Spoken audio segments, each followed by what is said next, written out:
Un chargeur à batterie en fonction dans une garde-robe pourrait être à l'origine d'un incendie qui a endommagé l'édifice qui abritait autrefois le motel Royal de Jonquière situé sur le boulevard du Royaume. Le feu s'est déclaré hier dans l'une des chambres, jetant son locataire à la rue.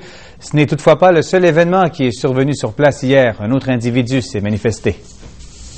Difficile de déterminer la nouvelle vocation du défunt Motel Royal, sinon que des locataires semblent s'être établis de façon permanente dans le bâtiment. L'incendie qui a touché un seul de ces logements est survenu vers 11h40 ce lundi. Heureusement, les pompiers ont pu limiter les dégâts. Dès l'arrivée des pompiers, le feu était éclaté, sortait par les fenêtres et l'entrée de la chambre en question.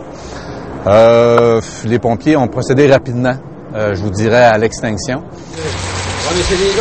Toutefois, la présence du caméraman de TVA semble avoir dérangé cet individu qui s'appelle Richard Roy. C'est bon. Écoute, tu viens pas m'aider au lieu de niaiser, là? Hein? Celui-ci l'a aspergé d'eau, l'a insulté. Niaiser ce que tu fais là, le gros câble, là? Je peux vous aider? Hein? Décolle-y donc, t'as ça vu? Hey! Un autre individu a aussi bousculé le caméraman. L'incident n'est toutefois pas allé plus loin et personne n'a été blessé. Les pompiers de Saguenay ont déjà une bonne idée de la cause probable de l'incendie. Il s'agirait d'un chargeur de batterie d'automobile qui avait été laissé dans le garde-robe en fonction dans le logement qui a été le plus lourdement affecté par les flammes. Le chargeur à batterie était sous tension, encore.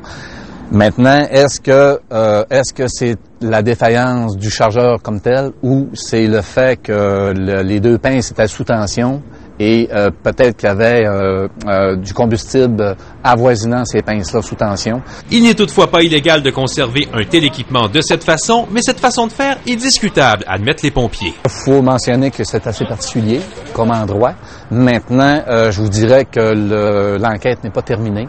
Les dommages sont concentrés dans un seul appartement, son occupant a tout perdu et devra maintenant se trouver un autre foyer.